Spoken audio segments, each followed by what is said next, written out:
ప్రభువునందు ప్రియులారా, మీ అందరికీ ప్రభువైన యేసుక్రీస్తు నామమున శుభములు.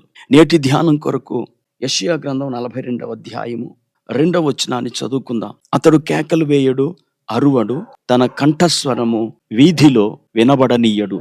దేవుని మానవ అవతారానికి సంబంధించిన ప్రణాళిక ఇప్పటిది కాదు.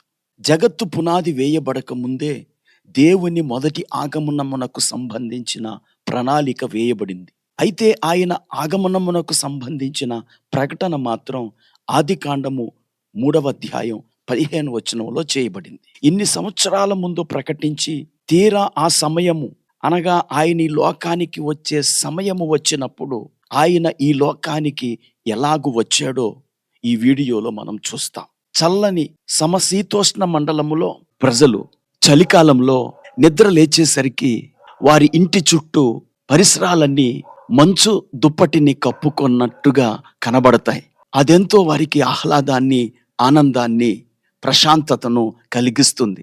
పగలు కూడా ఆ కిటికీల్లోంచి చూసినప్పుడు నిశ్శబ్దంగా మంచు కురిసే ఆ వాతావరణం వారికెంతో ఆహ్లాదకరంగా ఉంటది. దేవుడు తన గంభీరమైన స్వరముతో గర్జించే దేవుడు. ఒక ప్రక్క ఆయన తన కంఠస్వరాన్ని వినిపిస్తుండగా మెరుపులు మెరిపిస్తాడు అని యోబు గ్రంథం 37వ అధ్యాయము 4వ వచనంలో మనం చూస్తాం.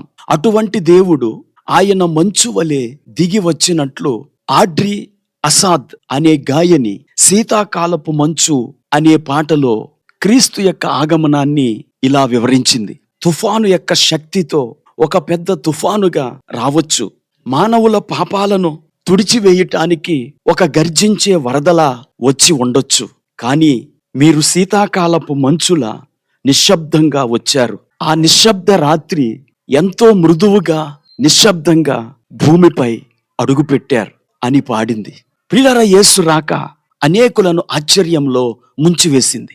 రాజభవనంలో జన్మించటానికి బదులు సత్రములో జన్మించి బెత్లెహేము శివారులో ఎవరూ కోరుకొనని స్థలములో ఒక పశువుల పాకలోని పశువుల తొట్టిలో ఆయన పడుకున్నాడు.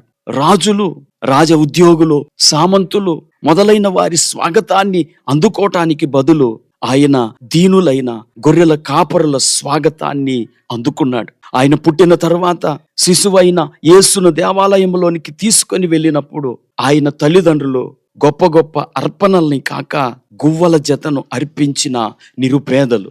యేసు ఈ లోకానికి వచ్చిన విధానాన్ని వివరించిన యెషయా ప్రవక్త ఈ లోకానికి రానున్న రక్షకుడు కేకలు వేయుడు, అరువడు అని మనము చదువుకున్న మూల వాక్యములో గొంతెత్తి ప్రకటించాడు. మనలందరినీ దేవుని దగ్గరకు చేర్చటానికి ఆయన తనకు తానే దేవునికి సమాధాన బలిగా అర్పించుకోవటానికి వచ్చాడు. రక్షకుడు పశువుల పాకలో జన్మించాడని నమ్మే ప్రతి ఒక్కరికి ఆయన అనుగ్రహించే సమాధానము కూడా అలాగే నిశ్శబ్దంగా హృదయాలను పరుచుకుంటుంది. నా ప్రియ స్నేహితులారా, 2000 సంవత్సరాల క్రితం ఈ లోకానికి యేసు వచ్చిన విధంగానే ఆయన మీ జీవితంలోనికి కూడా రావచ్చు. ఈ క్రిస్మస్ శుభవేళ ఈ వాక్యం వింటున్న తరుణంలో మీరు ఆయనను ఆహ్వానిస్తే ఆయన ఒక మంచు వలె మిమ్ములను ముంచెత్తుతాడు. 17 సంవత్సరాల వయసులో ఆ ప్రభువు నన్ను అలాగే దర్శించాడు. అప్పటి నుండి ఆయన ప్రేమను గురించి మాట్లాడుతున్నాను. ఆయన ప్రేమ ప్రవాహములో పయనిస్తున్నాను. ఈ క్రిస్మస్ కాలములో మీరు కూడా ఆ ప్రభువును మీ జీవితాల్లోనికి ఆహ్వానించండి. మీ దాంపత్య జీవితంలోనికి ఆహ్వానించండి. మీ కెరీర్లోనికి ఆహ్వానించండి. మీ వ్యాపారంలోనికి, వ్యవసాయంలోనికి ఆహ్వానించండి. ఆ ప్రభువే నిశ్శబ్దంగా మిమ్మల్ని ఆవరించి మిమ్మలను ఆశీర్వదిస్తాడు. ప్రార్థన చేసుకుందాం. కృపాకనికరం కలిగిన మా తండ్రి, నీకు వందనాలు. చలికాలంలోని మంచు వలె నిశ్శబ్దంగా ఆనాడు బెత్లెహేము ఊరి పొలిమేరల్లో పశువుల పాకలో పవలించి ప్రపంచాన్ని ఆశ్చర్యపరిచినట్లుగా ఈ మాటలు వింటున్న ప్రతి ఒక్కరిని మీరు దర్శించి, మీరు ఆవరించి ఆశీర్వదించమని యేసుక్రీస్తు నామమున ప్రార్థించి వేడుకుంటున్నాను. ఆమేన్.